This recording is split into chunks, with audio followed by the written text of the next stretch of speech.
Dada, kí ló mọ̀ nípa ìfẹ́? Nǹkan tí kò sí lára àwọn òbí mi ni. But I'm all the same. You need to be careful. Omoro àwọn obìnrin.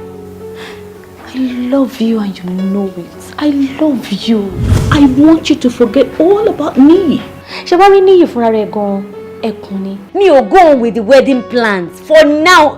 Is that difficult to accept? Madam, kí ni council? Mi ò expect madam kó tó wá síbí báyìí. Gbogbo nǹkan tó ń ṣe fún mi ró dáadáa o.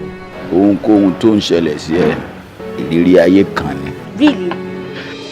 bí ìjọba bò kàn jẹ́ lẹ́ sọ̀rọ̀ kí ebi àmàlà táwọn ọmọ ilé kí ń já mọ́ra wọn lọ́wọ́ yìí.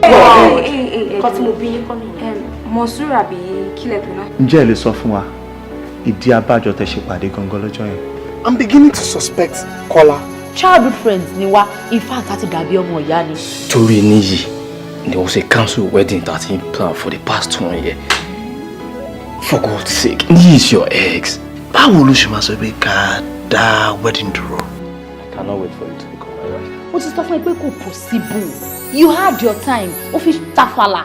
If you decide not to take me back, I'll kill myself. Then I'd rather kill myself. I'll kill myself.